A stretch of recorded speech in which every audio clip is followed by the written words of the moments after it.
Have you been wanting to quit your 9-to-5 job? Are you tired of your bosses always asking you to do work? Do you find yourself wanting to walk away from free healthcare and 401k matches so that you can pay for all that stuff yourself? Then today's video is for you! For you! Where are you? I could do it. I could sing the whole song right here, but I'm not going to. So today we're going to be talking about when you should quit your 9-to-5 job, if you should quit your 9-to-5 job, if that's something that you want. I'd like to give you a few actionable steps here that I'm going to be telling you throughout the entire video that will hopefully prepare you for this idea of instability and no job security. It's like a very scary thing. I feel that I can probably bring a little bit of a perspective here because I've actually been jobless for about a year and 3 months now. I don't even have a job. Now, I actually just did a whole Bigger Pockets podcast on this very topic with my good friend Henry Washington. It'll be coming out next week on the 28th on their podcast platforms and on YouTube. So if you want a little bit more on this topic, be sure to check that out next week. So to recap you on my personal situation, if you haven't been keeping up with the channel, in April of 2021, I quit my job. I was making about $110,000. And actually, you know, it's relevant to say that my wife also quit her job and she was making about $75,000. So we both quit our 9-to-5 jobs, and it's a very possible thing. I think it's something that you can do too. And I'll get into that in a little bit here. But I was making $110,000. I had free healthcare. I also had 401k match. So I was getting matched, I think 6%. And I'm so dumb. It didn't vest fully until year 4. And I think I quit at like year 3 and 11 months. But I was like, yeah, it's a problem for future Rob. So I had a pretty good setup. And I also just want to make it clear that I didn't hate my job. You know, there is this narrative, you know, amongst people in my space and in the financial sector, they're always like, quit your 9-to-5. If you trade your money for time, it's stupid, and if you're working for someone else, you're just making them rich, and blah, blah, blah. Quit that f***ing job. Why I quit my job and why I think it's in your best interest to do the same. One day, you will die. You're gonna die. And it's like, I kind of understand that because that part of my sentiments are there. But on the flip side of that, I don't think it's bad to have a 9-to-5 job. And I think if it fits your lifestyle, that's okay. So I want you to know that if this video inspires you to kind of move in that direction, I don't want you to really just be like moving as fast as you can or feel like you have to quit, you know, next week. Okay, this is something that's gonna take, honestly, many years. For me, it took about 4 or 5 years before I had an infrastructure in place where I had a bunch of established side hustles. I was making pretty good money. And so I want to say that for me, I quit my $110,000 job and I was quickly able to basically go from making $110,000 a year to about $2 million a year. There, you wanted to know my net worth? You got it. Are you a king? And I say that because I'm transparent about my finances on the channel because I want you to know it's possible. And the day that I quit my job, I was like so scared because the one thing that was really holding me back was health insurance. I was scared to pay for health insurance, which comes out to $2,000 a month. And if you think about it, like I said that I've gone from 110 to $2 million, and it was pretty rapid how I got there. And for some reason, healthcare is this one thing that you're gonna be so attached to mentally. Flashback. One day, you will die. If you're getting it for free now at your current job, that's gonna be really tough to give that up. It's one piece of encouragement here is like, there's ways around that. There are systems, there are plans out there, there are options for you. Do not let health insurance be the one thing that holds you back from like following your dreams. I didn't even have this written out, but this side note, like health insurance, don't let that big, bad, scary wolf be the thing that keeps you from like going full on towards your goals and passions. But I set a meeting with my bosses, and as soon as they both like opened it, you know, they're logged in there like, all right, what do you want to talk about? And I was like, they were like, oh my God, is everything okay? And I was like, yeah, but I have to quit. Oh God, thank God. All right. Why this? Why are you sad? Are you gonna be like financially okay? Yeah, I make way more money doing this other stuff. All right, man, you're gonna be fine. And I got off that Zoom call and I felt like a completely different person. And I said, wow, that was really hard in the moment, but that was the easiest thing I've ever done, you know, because it was so clear that what I had made for myself and the path that I had carved in all of my different businesses, like it was the right decision. And so at this point, monetarily, I was making an extra like $100,000 to $300,000 in other income sources. It was just a really cool moment of pride that I could say, I did it. I achieved my goal. I grew these businesses to the point where I can walk away from the most solid 9-to-5 6-figure job that anyone could ask for. But I often think about how dumb it was that I didn't quit any earlier. But it was fine because when I chose to quit, it was the perfect moment in my mindset and the evolution of Rob and who I was and who I was becoming, and it was just right, okay? So there is no right or wrong time to quit your 9-to-5 job. There's just the moment that is right for you. So don't overthink that decision. If you wake up one day and you say, hey, today's the day, then go to quit, because that's the day that you decided you're gonna do it, all right? Because you're gonna figure it out. So with that, let's get into my philosophy of like, when you're establishing or analyzing whether you should quit your 9-to-5 job, I think the first thing you need to do is to establish why you want to quit your 9-to-5 job. Because a lot of people want to quit their 9-to-5 job because they want to make more money. And while you can make more money, doing something else that's not a 9-to-5 job, I think that need to make more money is something that's solvable by staying at a 9-to-5 job, right? In my case, I was working in advertising. I was making $110,000. I was due for a raise, and I probably could have bounced around to different agencies and gotten way bigger raises up to like 140 or 150, but I was so comfortable at this job, I didn't want to mess with that. If I wanted to make more money, quitting my 9-to-5 job wouldn't necessarily have been that way had I not, established all my other stuff. So I think if you want to make more money, you really have to examine, like, do you actually want to make more money? Because if you want to make more money, there are other jobs out there that you can do, right? In my case, I could have gone out and gotten a new job and a raise, and that would have solved my need for money. Just get a job? Why don't I strap on my job helmet and squeeze down into a job cannon and fire off into jobland where jobs grow on jobbies? Now, if it's that you don't want to build someone else's machine or someone else's company because you want to build your own, well, then that's your why. Great, you want to build your own empire, and there's nothing wrong with that. That's what I'm doing. Your why could also be that you want to build generational wealth and you want to take care of your family and you want to take care of your kids and your kids' kids and your kids' kids. And if that's the case, more than likely, you're probably not going to do that, in a really large capacity working a 9-to-5 job, because most 9-to-5 jobs are really going to cap out anywhere from, $50,000 a year to $500,000. Now, if you're C-suite, executive level, CEO, entrepreneur,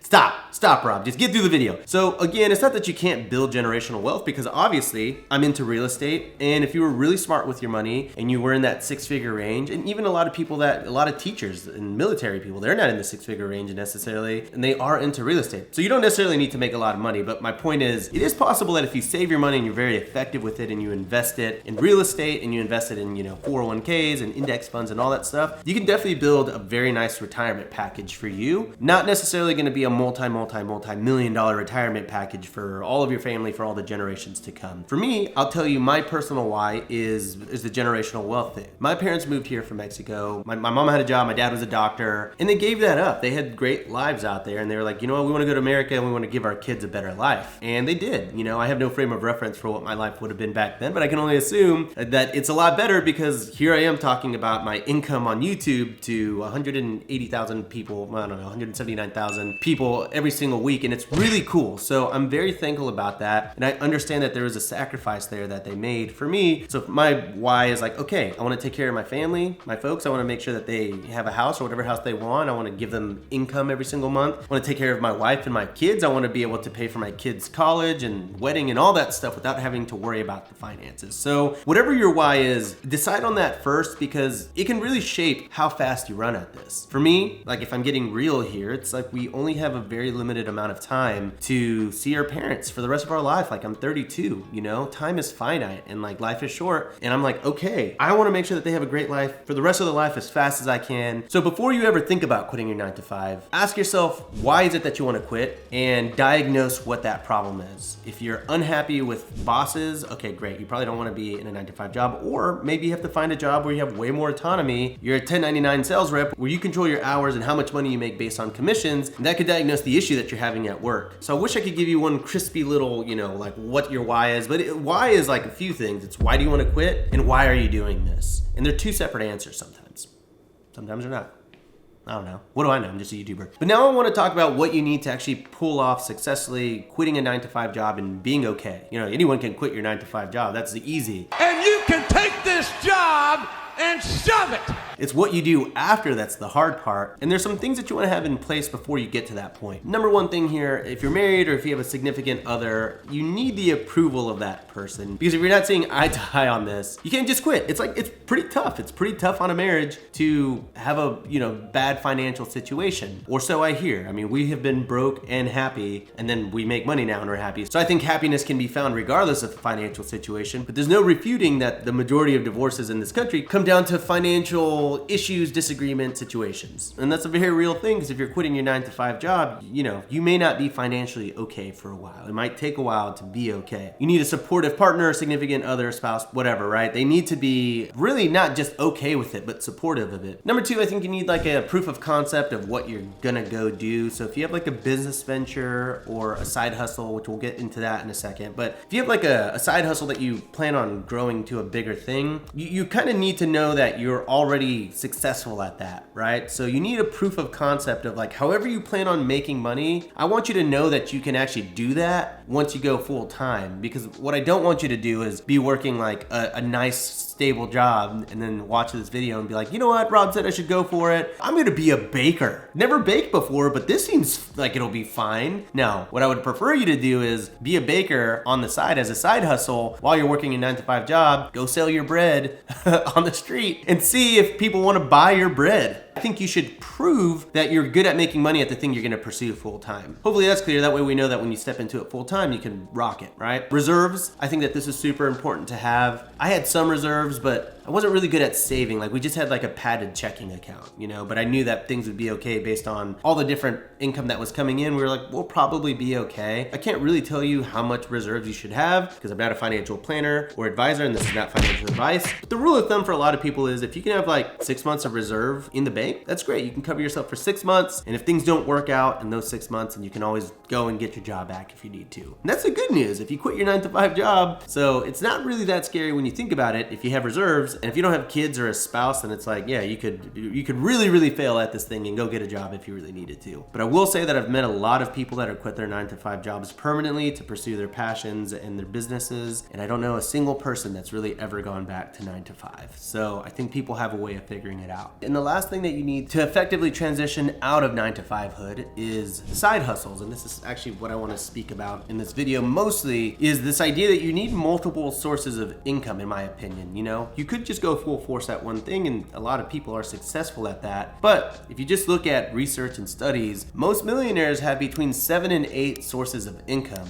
Now, I know you're probably thinking like, well, I'm not trying to be a millionaire right now, Rob. Like, I'm good. I don't need 8. But I did want to talk about this a little bit because most of the time, most of the people that are quitting their 9-to-5 job to pursue their own thing do have the desire or the drive or the goal of becoming a millionaire. And so it's important to start establishing these different side hustles and income streams as early as possible, because it's not like you just say, oh, I want to be a millionaire, let me just go like create 8 sources of income, and then 1 week later you're like, oh, look at me, I'm a millionaire. It's just that easy. No, if that's something that you actually want to work towards, even if you don't, having so many sources of income like that, you really need to plant that seed, water that seed, do other things to the plants, like pat the plant, read positive affirmation to the plants, whatever you do to like make plants grow. You really need to start like harvesting your income streams as early on as possible, because income stream number 1 might take 8 to 10 years to come into fruition, and income stream number 5 might take 3 to 4. They're not all gonna happen at the same time. But if you're working diligently and every day towards your goal, one day all of your income streams will sort of like come together, and then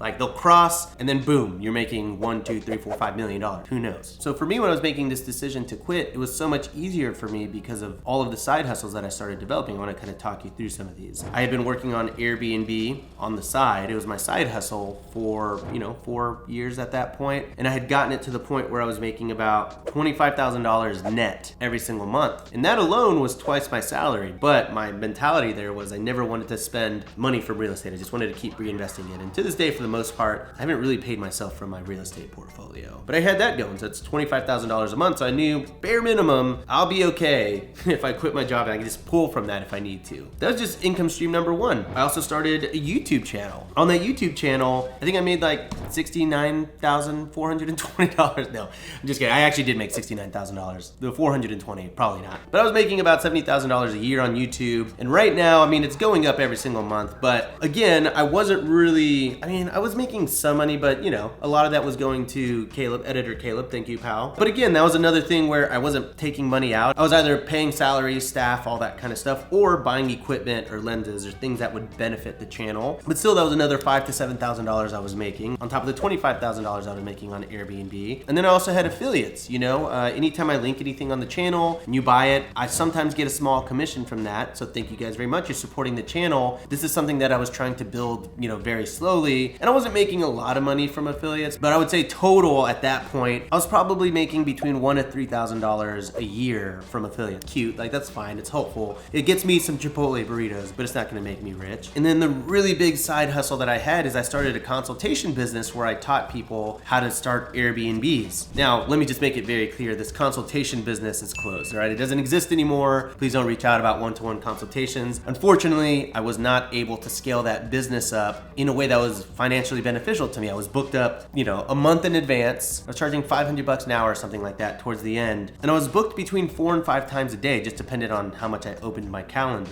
So I started to quickly realize with that side hustle that it was making me a lot more money than I was making at work for way less work. So let's just take the average of what I made as a consultant, which was I think about $300 an hour, just kind of right in the middle of where I started. And just putting that at a full-time schedule, if we do 300 times, I think there's like 2,000 hours in a year. $600,000 a year is kind of what I was making, you know, if you extrapolated that up. So like I said, I was working between 4 and 5 hours a day, so we'll just call that 4.5 times 20 days a month times 12 months. So roughly about 1,080 hours times my hourly rate of $300. And I was gonna be making about $324,000 if I just continued at that particular pace, which was just about triple my salary. So if you break that down, yeah, I mean, I was making, I think, just from that, I mean, divided by 12, $27,000 a month. So if you start adding all this up, $27,000 a month, plus we'll call it $200 a month in affiliates, plus $25,000 on Airbnb, plus what was the other thing I said? Oh,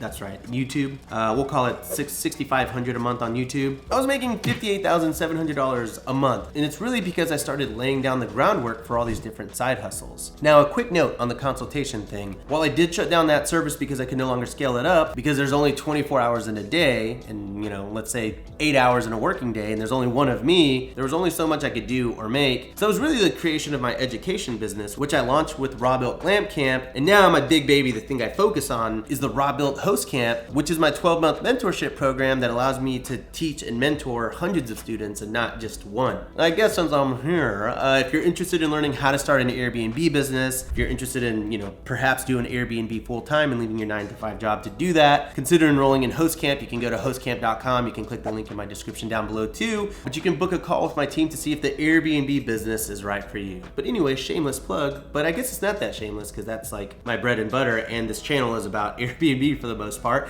and I love teaching Airbnb in a very kind of small and intimate capacity. But yeah, anyways, I think the point here is I can scale that company. I can scale my education and how I teach people. It's just a much more effective way to run my business and allow me to maybe start and focus on other businesses as well. And you're gonna have these revelations every day, by the way, as you start to curate your different income sources and side hustles. But I really wanted to sort of talk about how these side hustles have really evolved for me. You know, I've been able to quit my 9-to-5 and really focus on them. And I've been able to really grow these. And like my affiliates, for example, I said I was making $100 to $200 a month. I think now affiliates come in closer to, I'm gonna say between $20,000 to $40,000 a month. That's like a nice number to encapsulate all that I've made just from affiliate. And Airbnb, it's more than $25,000, I mean, now, but it's gonna double probably here pretty soon because, you know, in the next couple of years, I should go from having like 15 or so units to about about 100. You know, like for example, we're currently working through a possible hotel deal that's 20 doors. And if that works out, that doubles my portfolio and the cash flow from that's gonna be great. And then I'm also working on 60 tents in Arizona. That will be this amazing glam site, and that will be really great financially. I got my tiny house village in Tennessee, but all to say, like, I'm working on this actively, this little side hustle that's now my front hustle. And yeah, like, let's just say it's $25,000 right now because I've sort of paused on trying to make money right now and really focus on expansion. But in 2 years from now, it's very possible that that $25,000 a month could be like $100,000 to $200,000 a month just from Airbnb. And that's like really crazy, but there's a path there now, and I can do it because I have the time to do it because I don't have my 9-to-5 job holding me back. And then YouTube, I think I said I was making $6,500 a month. Right now it's grown. It's probably between $8,000 and $11,000. I think I actually just had my best month yet this month at $13,000 a month, which is like super crazy. That's never happened before. I hit the algorithm with everyone's help, which I really appreciate that. If you guys want to help me do that again, all you'd have to do is like hit the like button, leave me a comment, or hit the subscribe button, the little notification bell, and you'll be notified every single time I put out content about how to quit your 9-to-5 job. Pretty easy,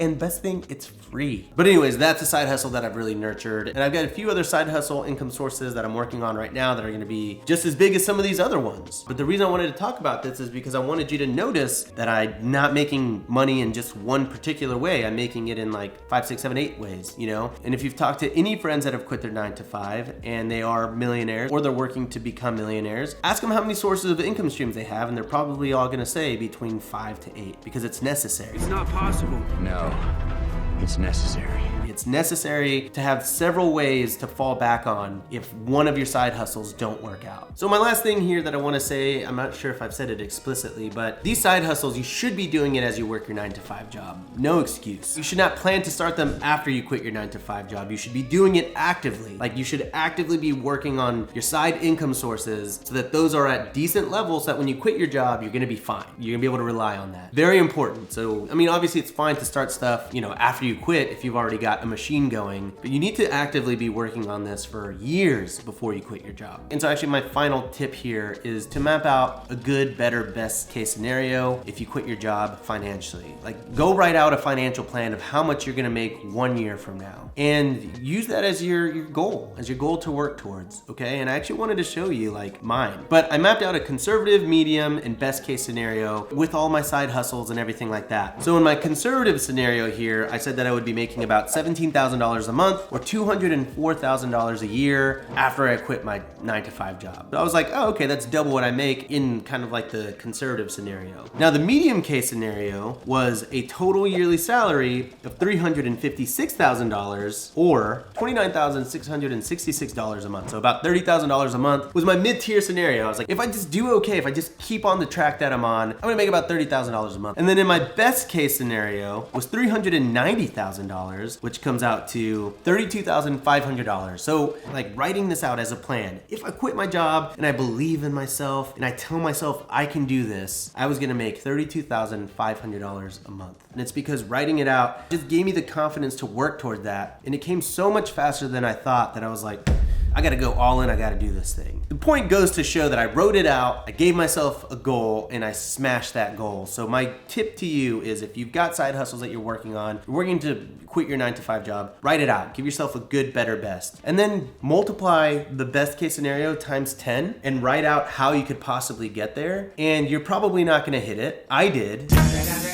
It's, you know, not feasible for most people, but I was very fortunate and I worked hard. But write out the scenario that makes you 10 times more than that. And it's gonna be real scary and difficult to do that, but then it's gonna make the best case scenario, the scenario where you're not making 10 times that, seem so much more achievable, because then you're like, oh, hey, I guess it maybe isn't that bad. Okay, so last thing here, I had so much more that I was gonna talk about in this video. I already know that it's over 7 minutes, so yeah, this is a long one, but I'm hoping that you know, that's like kind of helpful. But the last thing is I wanted to talk about like when you should actually quit your 9-to-5 job. Like, when is that moment? What moment is right? You know, it's gonna depend obviously, but I think it's when you literally cannot make more money in your side hustles because you have no more time. And so the only way that you could possibly make more money in your side hustles would be by getting your 40 hours back to focus on growing those side hustles. Like, I think that's when you should quit. Second thing here I wanna say is I think you have to run your due diligence on what it means to be self-employed. I think you need to go look into how taxes work for self-employed people. But more importantly, what I need you to do for due diligence is I need you to talk to other quitters. I need you to talk to other people that have quit their 9-to-5 job, because they will give you the perspective you need, because they will be the ones to tell you to quit your 9-to-5 job. Like, they'll be harsh about it. They'll be like, yes, dude, quit your 9-to-5 job, obviously. That was so many people that I spoke to when I was making this decision were like, you're dumb. Why haven't you quit your 9-to-5 job? We've seen your channel. We know how much you're making. Why haven't you done this yet? And they really pushed me in a way that I needed, because the rest of the world was telling me not to quit. The rest of the world is going to tell you not to quit your 9-to-5 job, and that's fine. But you need someone that can push you along, someone that's done it, someone that can mentor you in that capacity. So I think if you find 3 or 4 people in your life that have started businesses, that are self-employed, that are millionaires, that are doing their thing, go talk to them, because they're going to give you the perspective that none of your friends that are working 9-to-5 safe jobs are going to give you. And then last here, and this is a little bit more of a practical tip, but if you want that conservative, like, how much should I make? I think it's not a bad idea to aim for making 130% of what you were making at your full-time job in your side hustles and income streams. Let me explain why. You get benefits, you get health insurance, you get 401k, you get matches, you get so many benefits. And if you just look it up, benefits can account for 30% of your total compensation package. So I want you to account for that, because you're not just replacing your income, you're also replacing benefits. You're paying for health insurance, and now you got to save and retire on your own. You don't get that match. So you need to make more than just your salary. Your salary is just the beginning. You need to make 30% more so that you can cover those other benefits that you're walking away from. I think that's a really practical tip that's worth pursuing that I don't hear a lot. I think a lot of people just say, oh, I make $100,000, so I got to make $100,000 over here and then I can quit. And it's like, well, you should really be making like $130,000. And if you want my true thoughts on this, I actually think you should be making closer to like 150 or 175% of your salary. And the reason is because if you just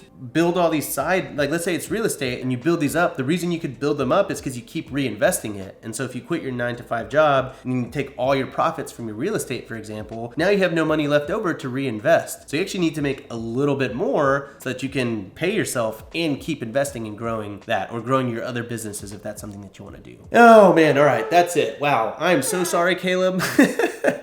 I know you're going to be editing that one for a while, and I'm getting this video to you late. But hey, Caleb, thanks for working for the channel. No, you know what? Thanks for being a partner of the Robuilt channel over the last, year and a half, bud. You're really great. Tell the bartender, land us some sash, 'cause I'ma get loose tonight. But anyways, I guess the last thing I want to say is don't look at my financial scenario and don't look at this video and say, oh yeah, Rob quit his $110,000 job and he's making $2 million and I can too, so I'm going to do it. You absolutely can. But I got to be really honest and say that I am the best case scenario. Like, I'm very fortunate is what I mean. Not like I'm the best.